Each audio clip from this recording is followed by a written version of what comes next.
And good evening, everyone, and welcome to the SFL podcast. I am your host, Jack Brown, and tonight we have my analyst, Mighty RX, owner of the Alaska Storm, Ramos Lin, owner of the Mexico City Aztecs, and back from his first time in a while, Shan Varner, owner of the Chicago Wildcats. Now, this week, we're going to be going through the same old stuff as usual. These lovely men are going to run down their teams and players of the week. We're going to run through the slate. We're going to run through prime time. We're going to give you our locks and our upsets. And you know what? We're going to continue with our little bold predictions. So, first off, we're going to see what happened last week. Last week, we had a kind of a interesting little game where the Tallahassee Pride beat the Vancouver Legion 48-21. The London Knights took on the Mexico City Aztecs and won 16-10. The San Francisco Sharks beat the Dallas Roughnecks. Looks to be 23-13 there. Then following up from that area right there. Yep. And then the Oklahoma City Renegades beat the Indianapolis Red Devils 21-20. The Queen City Corsairs beat the Carolina Skyhawks 38-17. The St. Louis Gladiators barely edged out the Chicago Wildcats 17-16. The Tulsa Desperados continued their winning streak by beating the Sioux Falls Sparrows 27-20. The Houston Hyenas absolutely crushed the Vaqueros 42-17. Then to end off the week, the Alaska Storm got a decent victory over the Atlanta Swarm there, 34-21. Now, of course, we got to go into some teams of the week. And you know what? First off, we're going to go with my man, Mighty. Give me your team of the week. Well, Jack, my team of the week is the Oklahoma City Renegades, getting off the schneid, getting their first victory of the season. It wasn't pretty, but they got it in. They got down 17-7 at one point, and then Jalen Hurd had a ridiculous tip catch on the third down and forever to keep the drive going. And on the next play, Donk Bunkers was about to go 43 yards to the house to kind of bring it back within 3 points. They were able to eke out a victory late. They had no turnovers in that game, which had been a weakness of theirs coming into that ball game last week. Definitely good for OKC to finally snag up that first win. Ramos, my man, my boss. Who is your team this week? Well, my team this week, I have to give it up. So my team this week is going to be the San Fran Sharks. We discussed earlier in the season, before the season, that if San Francisco falls down in games, probably they did not have the firepower or they did not have the pieces to come back, and they proved people wrong. They have to come back from a double-digit deficit against the Dallas Roughnecks, an experienced team, and they were able to get it done. There was a great play by the San Francisco quarterback in which he was in the pocket, he stood up to the right, then to the left again, find the space, and threw a perfect pass to convert on, I believe it was a third down, and move the chains. So my team of the week is the San Francisco Sharks. Those are the players right there. What win you championships? Ramos, I think we both can agree there. Finally, before we go to players of the week, Shan, give us the team that really stood out to you. I'm going to have to go with the Alaska Storm. Just a dominant performance by Alaska against Atlanta last week, and putting up 34 points against Atlanta's 21. That's a difference between 13 points. And out of all 4 weeks, you're looking at an average of about 16 points per game. So Alaska is really doing it big this week. Doing it big indeed. Speaking of Alaska, the owner of them, Mighty, give us your player this week. Man, Warren Murray, the running back for the Houston Hyenas, put on a display last week in the Battle of Texas, where he ran, I believe he went for 257, including an 84-yarder, where he slipped one tackle, and he was off to the races, and I believe he's still running because they ain't caught him yet. So big ups to Warren Murray, giving the guys some balance after the week prior they found their passing game. So Houston, man, looking to be a problem. Going to be a problem. I'm pretty sure he ran on his own to their next game. My boss, Ramos, give us your player. Well, I have co-players of the week this week. It's both London Knights linebackers. They rack up the tackles. I mean, 35 total tackles. They have 103 in the season, and they are 1-2. They're 1-2, and I think they will be 1-2 for the rest of the year. 14 combined tackles for loss, and they were able to, pretty much shut down, which was the number one running back coming into this game, Ray Bentley, and now he's number 2. So big props for the London Knights. They only allowed 10 points against us. So we first were winning 10-0, and then they shut us down for the rest of the game, and they shut Ray Bentley down. So both Slim Shady and Garrett Rowland Sr., they get my players of the week. Best 2 linebackers in the league, of course, right above the Jack and Max Mac Attack. Before we go into the Sunday slate, Shan, give us your players. All right, man. Well, my player this week is going to be Chris Curtis. He almost has as many receptions as he does last year, coming out the gate with 32. He has 4 touchdowns already for this season. Last year, he was a total combined of 2 touchdowns for the entire season. And just last week against Carolina, he had an amazing day with 12 receptions, 142 yards with 2 touchdowns. It's his 3rd straight game with over 100 yards receiving. And you know what? Speak of Queen City, that's the first game we're covering for our Sunday slate right here. In a rematch from the primetime Twitch front page matchup from week 1, the Mexico City Aztecs are now traveling off to Buffalo, New York to take on Queen City for the first time in Buffalo. Mighty, give us a rundown here. Well, as you already touched upon, this is their second matchup, a rematch of week 1. This time Queen City will be hosting. In that initial game, it was a really defensive ball game. There was one mishap where Ray Bentley mishandled the ball in the flat that Queen City took to the house for a touchdown. That wound up really being the difference in the game. Now we have a evolved Ray Bentley, if I could call him that way, who is currently 2nd in the league in rushing behind Queen City's Ash Odom. So here you have Mexico City's number 17 scoring offense going up against Queen City's number 13 scoring defense. You got Mexico City's 9th scoring defense going against Queen City's high-powered number 2 scoring offense. The big thing here is, will Mexico City be able to throw the ball successfully? Ray Bentley's been doing his thing on the ground all season long. Matt Wilson and the plethora of weapons he has on the outside, they have to find a way to score the points, because you run to win, but you got to throw to score. And until they can do that, I got to pick Queen City in this one, because Queen City just offensively, they're humming. Defensively, they do just enough. They got that bend but don't break. They let you move between the 20s, but after that, they hold you to field goals. And that's why I like Queen City this week. I'll accept that, although I do play for the Aztecs. Next up on that same day, we're going to have a little battle for Lake Michigan between the Chicago Wildcats and the Indianapolis Red Devils. Ramos, what are we to expect from this game from the team you beat just a couple weeks ago? Yeah, I mean, these are 2 teams that are obviously looking to bounce back from crushing defeats. Obviously, Indianapolis were winning that game against OKC, and then OKC came back. And Chicago, they played a very good game. However, they were unable to close the game against the St. Louis Gladiators. So for me, it's going to be if Chicago can finally get a running game going, because they have been unable all season long to have the running game going. That was actually a key part of their success last season. Even though they were always considered to be a passing team, they always had that rushing attack last season with Deion Hawkins. Now they have to get Jay Calvin Kim involved. And as far as Indianapolis, for me, they have to just close the game and just keep playing like they have all season long, because this is still a very strong team that can really pass the ball well.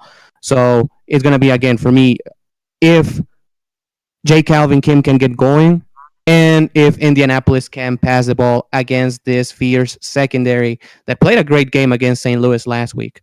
So if I have to go through either one of these 2 teams, probably Indianapolis by about 3 points, because Chicago has been unable all season long to score more than 16 points. So probably I will go with Indianapolis here. So the 3rd straight loss by 3 points for Chicago is what Ramos here is predicting. And we have another 2 expansion teams brawling this week between San Francisco, coming off their first ever win in franchise history, against Tulsa, who still has yet to have a franchise loss. Now, that's something to speak of right there. My boy Mighty, what are we to see here? Well, this is their first ever matchup, as you just expounded upon.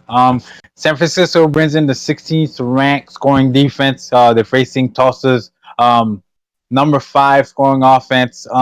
San Fran is also bringing the number 11 scoring offense against Tulsa's number 7 ranked scoring defense. San Fran is currently tied for the league worst turnover differential. Tulsa's the complete opposite. They're at a +5 in turnover differential. Like the this is what I like to call them, because the way they play is so reminiscent. They're the cardiac outlaws. That's what I call them, because Tulsa, they have a way. They're in the game. It looks like they're about to lose, and out of nowhere, they just got a burst. Charles Balls make something happen, or you get the Robinson to Robinson. I'm sorry. I'm excited about this matchup.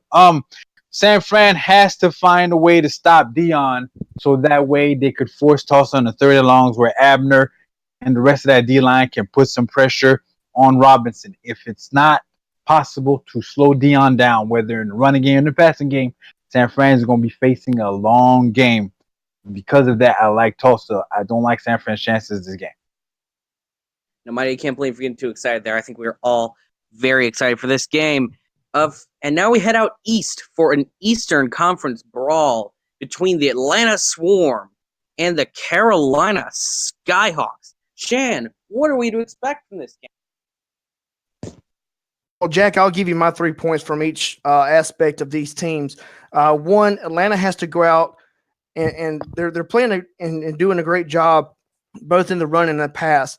Around 50% or so in the 3rd down conversions. They need to run the ball with Hollywood, because that's their bread and butter, with 23 carries and 91 yards and 1 touchdown from last week's game.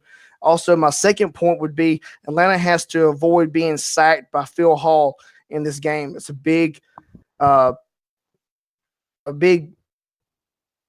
because Phil Hall can get to the quarterback really quickly, and the ball and get the ball out quickly with DeMar Woods. My point 3, DeMar Woods has to calm down, throwing 2 interceptions last week and having a plethora of interceptions, the early part of this season. Might give Carolina the fuel they need to win this game if they turn the ball over multiple times. For Carolina, my first point for them is Carolina is going to have to need pressure on DeMar Woods, let Phil Hall do his thing. He already has 26 tackles, 13 assists, and 2 sacks of the season. Point number 2, need to run the ball more with A.J. Francis. A.J. Francis is a really powerful back, and they're running the ball with him, and that's not really what I'm saying here, because he has 12 carries for 116 yards, but he has 0 touchdowns. They're not using A.J. Francis in the red zone. A powerful back like that has to be, let loose. He's more of a dual threat running back and not just a straight running back. He can catch the ball and run, but I think they need to utilize him in the running game. My third point is the defense. He gets a lot of pressure to Woods, but they need that pressure to create the turnovers to win this game. Okay. Very, very in-depth little analysis there. I like that. Next up, we go into a heartland battle between the OKC Renegades and the Sioux Falls Sparrows in the Central Conference. Ramos, what are we to expect from 2 former Western Conference rivals? This is very interesting because, as you say, these teams know each other very well, and this is going to be in Oklahoma City.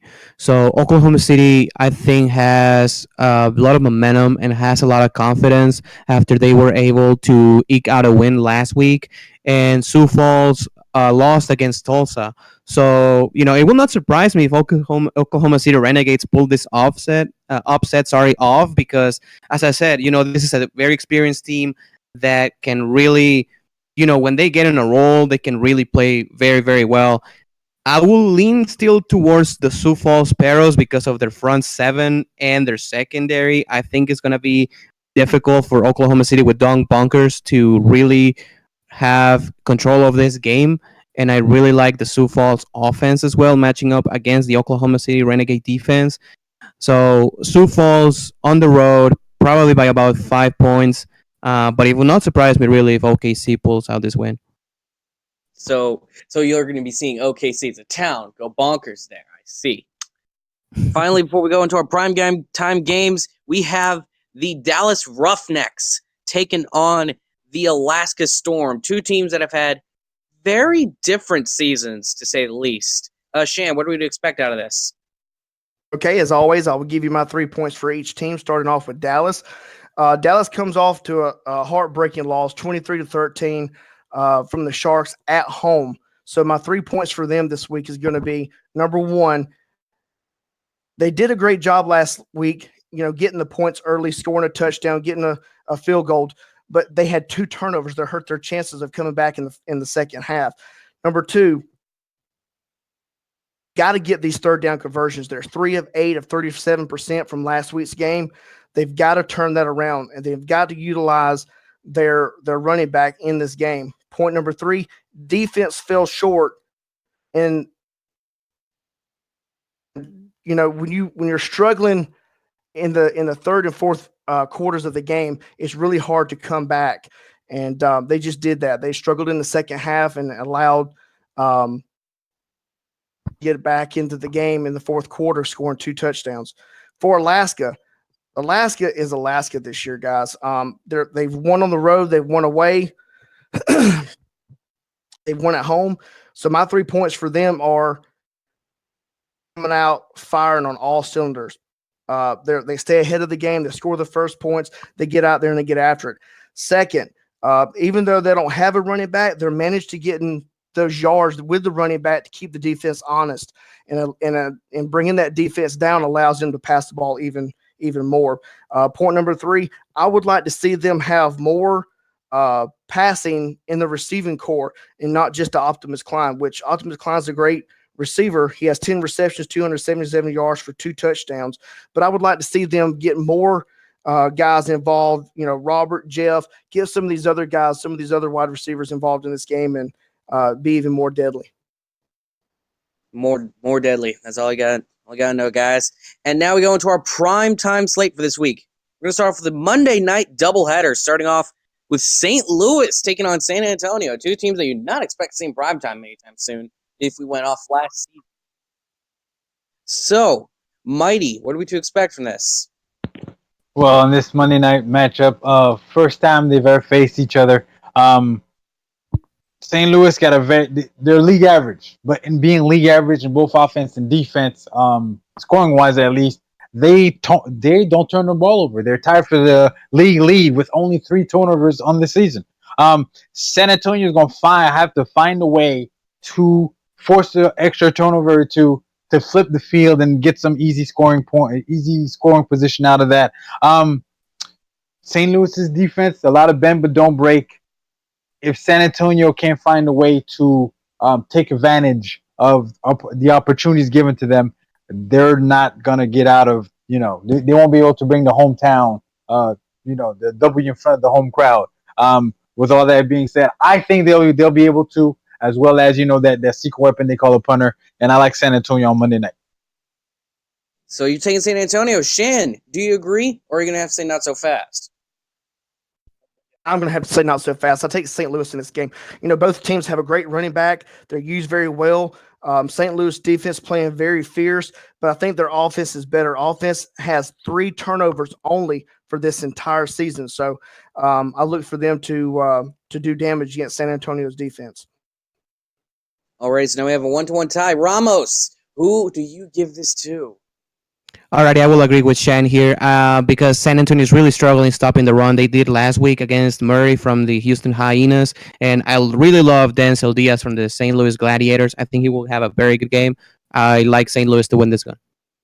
Okay, so we're going 2-1 there, St. Louis. The other Monday night game, since the Super Bowl's happening tomorrow night, folks, we're going to move this over to Monday. Vancouver Legion taking on the Houston Hyenas. Mighty, what do you have to say about this from some Western Conference foes? This is a rivalry right here. These two teams are 1-1 against each other, with the home team winning each ball game. Houston brings into this ball game the number 1 scoring defense in all the land, and they've overcome their early season woes where they also bring in the number 6 scoring offense in all the land. Can Vancouver put clamps on DR Sim? Y'all know DR Sim is good for a big player game.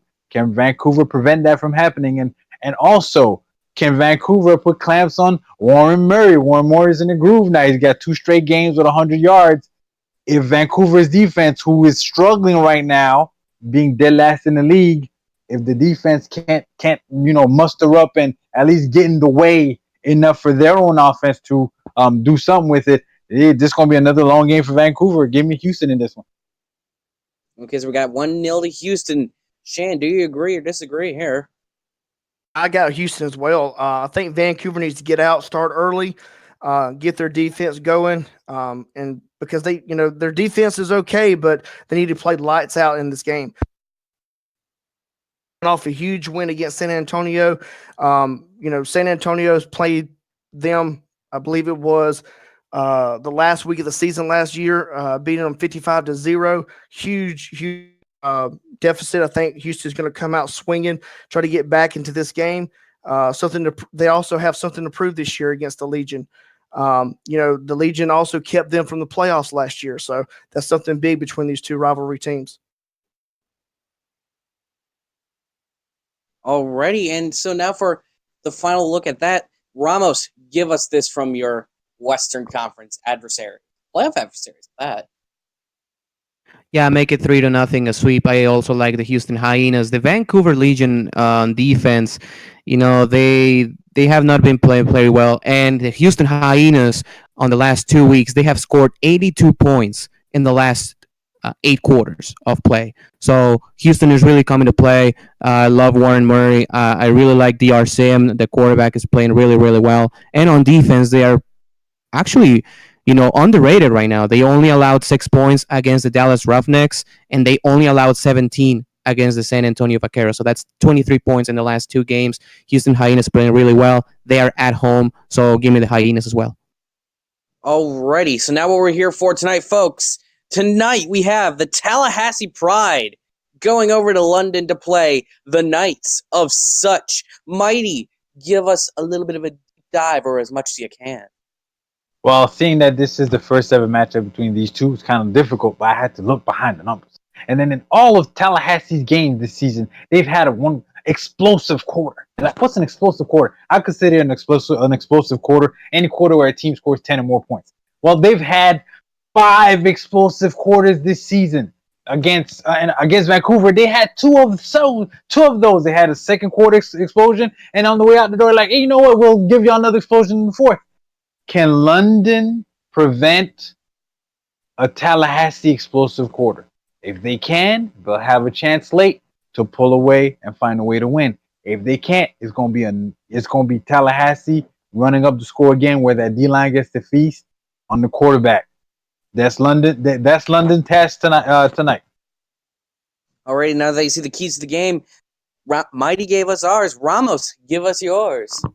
For me, it's force your style of game, because I think that Tallahassee is suited up very well if they force a shootout. If they start scoring points, I think that front 4 of the Tallahassee Pride can really pin their ears back and go after the quarterback and force London to also score a lot of points, something that they have not been able to do consistently this season, because London, I think, is better suited if they can force a below 20-point game. They won against us 16-10 last week, and Tallahassee Pride have scored a lot of points every game. So for me, is that Tallahassee forces a shootout or London forces a below 20-point game.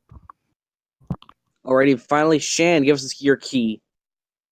Well, I basically, agree with both Ramos and Mighty, but my prediction is going to be can London come up big and hold Tallahassee's high-powered offense, and can Tallahassee stop the great running back, the powerhouse Spencer Moore? Alrighty, and so with that, let's go into our locks and upsets. First off, Mighty, you know what? If you're as good at simming football as we're making your picks, oh wait, you are. Give us your picks. This week I gotta ride with Tallahassee on my lock. First time all season I've picked them. And for my upset, San Antonio, you gotta bring it home against St. Louis. If you do, I'm telling you, it's big things around the corner. If you do it, you got to come through for your boy. Big things, huge things for San Antonio if they win. Shan, who are your picks for this week? Oh, Ramos, sorry. Who are your picks for this week? Alrighty. So, this is going to be a very interesting week, I think. My luck is going to be Alaska over Dallas because Alaska is just playing a different level. And Dallas, they're starting to get it up. They're starting to get new players. And I think it's going to take a couple of weeks for them to really go ahead and find some chemistry. My upset actually is going to be Carolina over Atlanta. I think Carolina can really control the game if they start running the ball and if they can put some pressure on DeMar Woods. DeMar Woods last week, after about 3.5 quarters, only had like 100 passing yards. And, I think Carolina has a good matchup against this Atlanta team. You were so close to having your bold prediction come true last week. And now, Shan, now give us your picks for this week. Oh, sorry. Well, my lock is going to be Atlanta, Jack. I think that Atlanta can come out and do some damage against that Carolina defense. I would really like to see Atlanta run the ball more with BDG Hollywood and get the game going that way. My upset this week is going to be OKC over Sioux Falls. I think that OKC had a big win last week coming back into that game, and I think they have the tools to do it. I think they have the tools to come back and get this win over Sioux Falls. Get the dub. And speaking of dubs, let's get some bold predictions in here. Mighty, give us your bold prediction. Bold prediction is that there will be no winless teams after week 5. Now you're like, no winless? Who's winless? Like, oh, Dallas is winless? Whoa, doesn't Dallas play Alaska? Yes, they do, and that's why it's so bold. It's bold. Now, do I believe they can? Yes, that's why, we put our pants on one leg at a time, and the game has to be played. That's my bold prediction for this week. Alrighty, so you got your bold. Ramos, give us something bold. Alrighty, so Vancouver is allowing 428 passing yards a game on defense, and that's like 130 yards worse than the second worst team in the league. So I think the DR sim is really coming into play. The doctor will be in, and then he will have 300 receiving yards and 4 touchdowns this week. Doctor of Death this week. Now, Shan, you have a very tough task. End off the podcast for us with a bold prediction. All right, man. My bold prediction is going to be San Antonio and St. Louis will both have 200 yards rushing. San Antonio had Jason German, which was a great running back. Now they've got some new blood in the backfield. They've got Anderson Silva with 27 carries last week for 109 yards, average roughly around 4 yards per carry. But also, St. Louis has Denzel Diaz with 102 career carries for 371 yards, 2 touchdowns, carrying the ball an average about 20 to 30 times per game. So in this game here, to me, it's going to be who runs the ball the best. And I predict that it's going to be at least 200 yards per running back. All right, that is bold enough to end off this podcast. And with that, this has been the SFL podcast presented by APM Music. I am Jack Brown. My analysts were Mighty RX, Ramos Lynn, and Shan Varner. We thank you for tuning into the SFL podcast this week. Now go hop over and watch the Tallahassee Pride take on the London Knights.